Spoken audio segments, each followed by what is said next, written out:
Rail attacks inside Russia are no longer background noise. They are the drumbeat that sets the pace of this war. In 2 nights, explosions and derailments hit a corridor most Russians thought was safe, and the shock traveled faster than any train. What looks like a local incident is something larger. A strike on the country's steel backbone, where fuel, parts, and people move in quiet lines that keep the front alive. When that rhythm breaks, commanders wait, factories slow, and families see fire where there should be sleep. The numbers will come later. The first fact is simpler. Momentum moves by rail, and someone is learning how to stop it. Tonight we ask 3 plain questions. How did Russia's rail lifeline become a target again? What exactly happened on those lines, and why did it matter? And what does this mean for a long war that now reaches deeper into the map than Moscow ever promised? Keep those questions in mind as we trace the history, walk through the incidents, follow the logistical delays, and confront the security gaps that turn small acts into big pressure. Because on these tracks, seconds become a strategy. Russia's rail network is the country's logistic spine, and it has carried troops, weapons, and fuel from the Tsarist era through the Soviet years to today. The map explains why this matters, because long distances, harsh winters, and soft ground make heavy road traffic slow, while rail cars move big loads day and night. Lines run from factory belts to staging hubs, and they keep a steady rhythm that trucks cannot match over such a wide land. This rhythm is the base layer of combat power, since units at the front eat, shoot, and move only as fast as supplies arrive. Hold that thought, because the way these lines connect tells us where pressure hurts most. Industrial clusters like St. Petersburg build electronics, optics, and guided weapon parts, while depots around Moscow sort and push them outward toward the front. Rails link these centers with predictable timetables, and that predictability makes planning efficient, yet it also creates clear choke points. Bridges, marshalling yards, and signal cabinets become single points of failure, and a small stop there can stall many trains down the line. This is why the system is powerful in normal times, but it is also why targeted disruption can echo far beyond one town. Keep this in mind as we trace how one break can ripple through the whole chain. Rail also underpins the economy, and that link multiplies any military delay. Bulk cargo like oil, coal, and metals moves to Baltic ports such as St. Petersburg and Ust-Luga, and the same arteries support the Army's needs inland. When freight stacks up at sidings, ships wait longer at berths, factories idle for parts, and cash flows slow, so the Defense Ministry feels the squeeze too. Military and civilian cargo do not ride in the same car, but they share track, signaling, and crews, which means trouble in one lane spreads to the other. This dual-use reality turns a logistics issue into a national problem. Rail has clear advantages over roads in a country this size, yet those strengths shape its risks.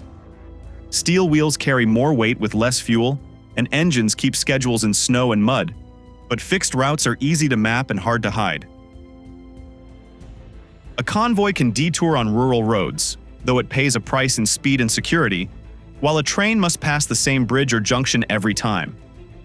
This trade-off is acceptable in peacetime because efficiency rules, but war raises the cost of every predictable move. That cost becomes visible when a single node fails and the timetable collapses.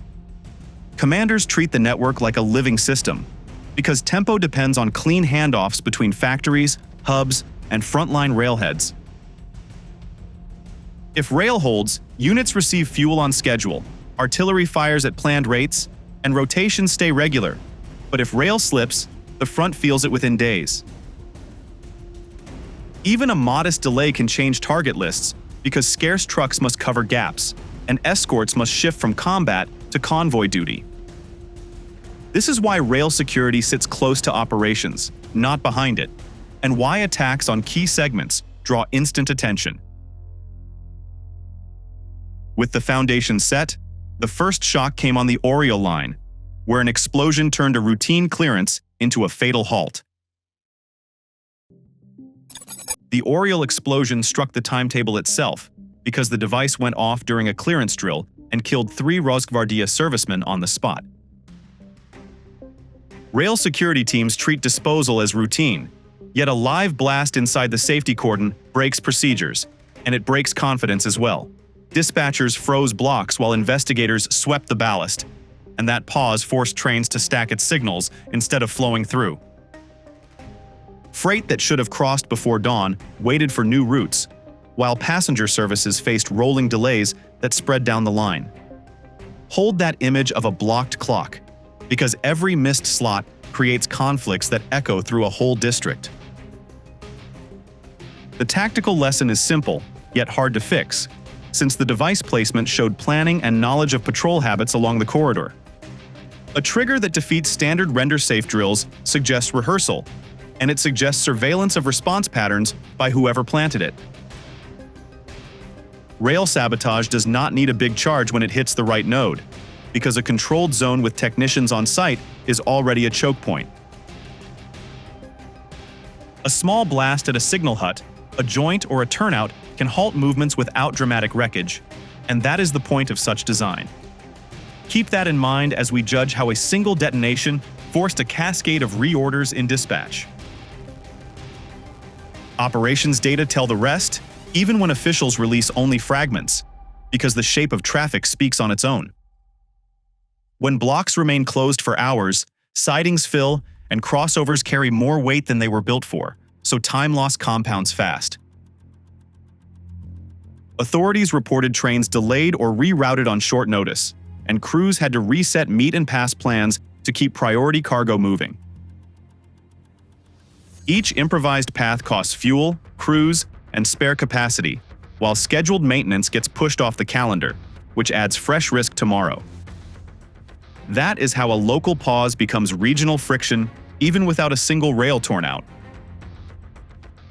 For the Army, the meaning is direct, since railheads feed forward depots, and those depots feed the line of contact on a fixed rhythm.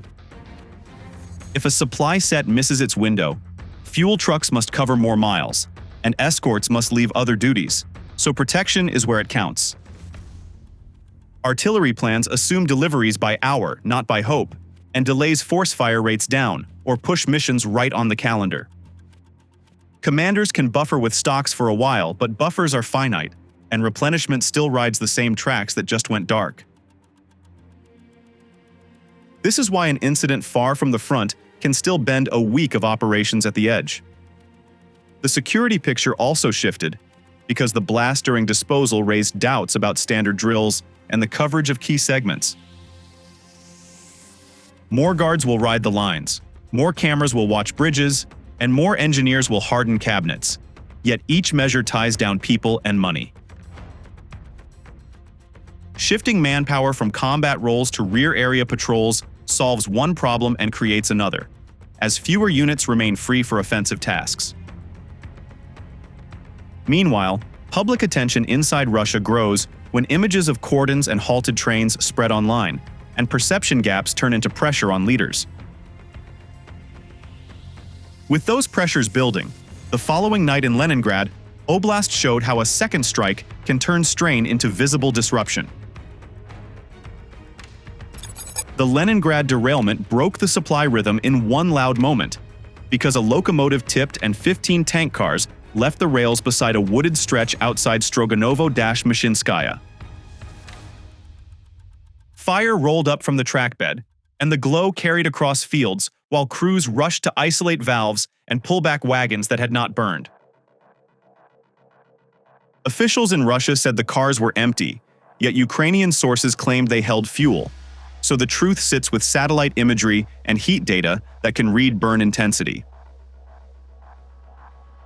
Either way, the line stopped, and dispatchers shut blocks, while teams checked joints, sleepers, and signal circuits for heat damage.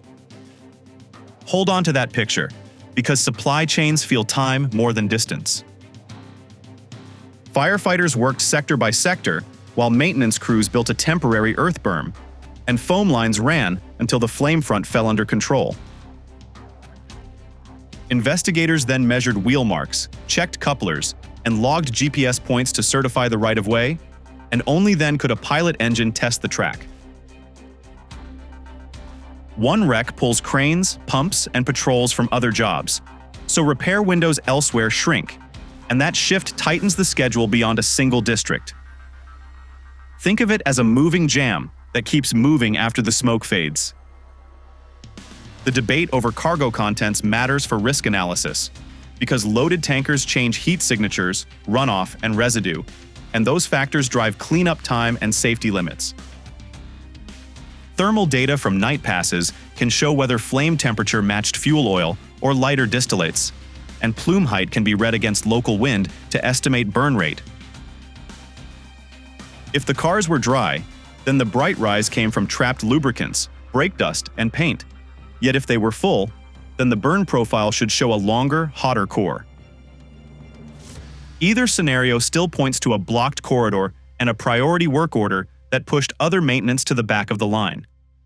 That is why verification helps analysts, while operators already live with the outcome.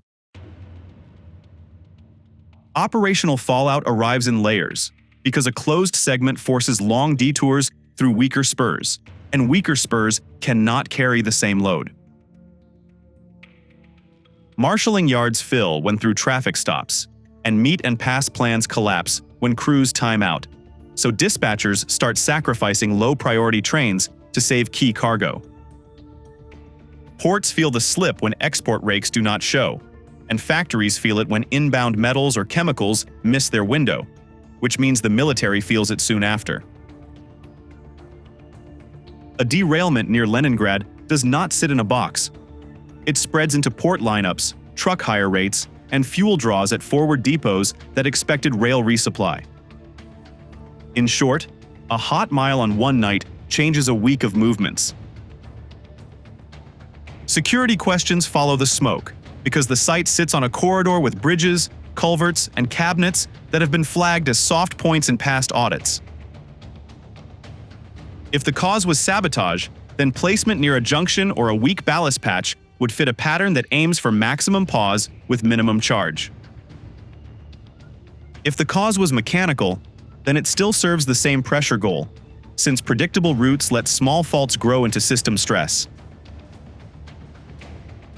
Either reading will push more guards, more sensors, and more repair kits onto the line, and each measure ties down people who cannot serve at the front.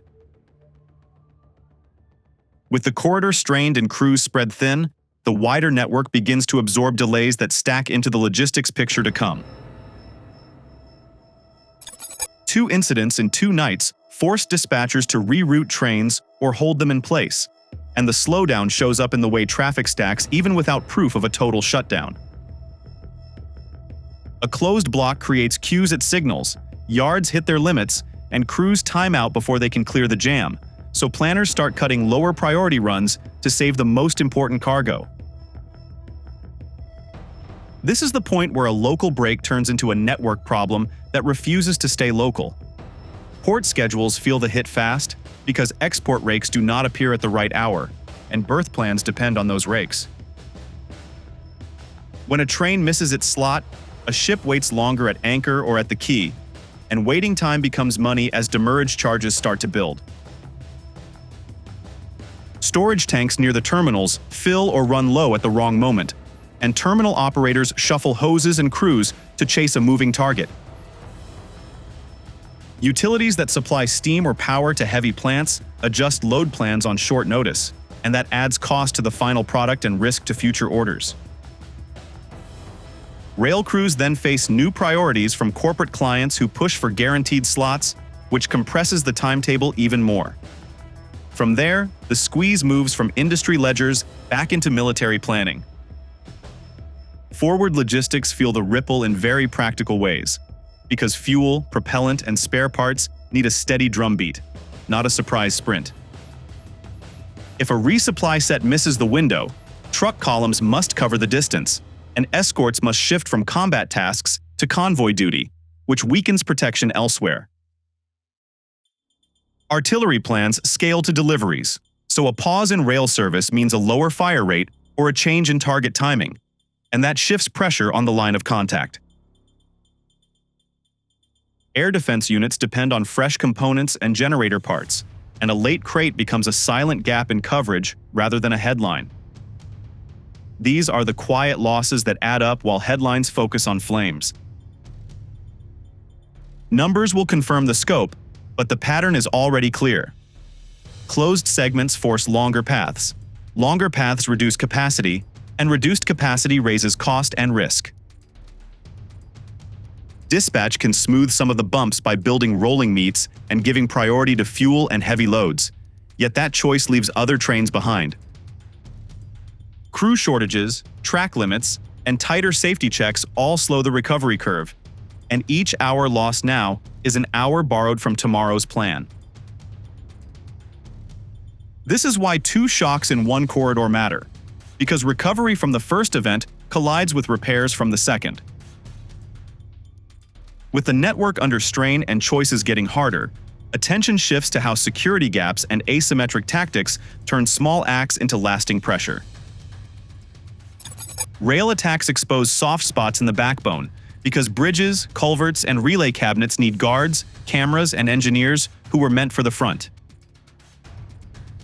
Commanders spread patrols along long corridors, yet each mile needs people, dogs, sensors, and repair kits, which adds cost and slows training cycles.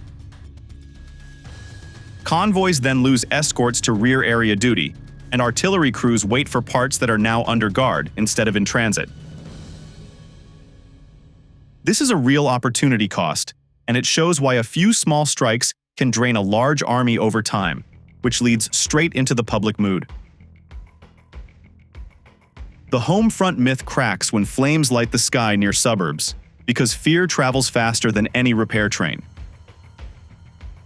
Commuters see cordons at stations, shop owners stock generators, and insurers change terms on cargo that once felt routine. This is how psychology joins logistics, and once that bond forms, pressure spreads beyond a single line on a map, which is the doorway to strategy. Asymmetric warfare turns pennies into pain, because low-cost IEDs, one-way UAVs, and small partisan cells can force high-end defenses to stand watch everywhere. The attacker picks time and place, and a short blast at a joint or a relay hut can stop movements without wrecking a locomotive. The defender must protect thousands of nodes, and that math never balances, since a wide system cannot hide its fixed points. So forces disperse, response times grow, and commanders accept more delay to avoid more loss. That trade shifts initiative to the side that creates cheap friction, which sets the cues for what to watch in the weeks ahead. Watch for denser patrols on key spans, new private security contracts on yards, and tighter press rules on incident photos. Study RZD timetables for added buffers and late-night closures, and check port lineups for ships waiting on inland trains. If these signals stack in the same week, the rail war is scaling. If they fade, hardening is working, and the curve is flattening. Either way, the pattern will steer the conclusion on how small acts can keep shaping a very big war.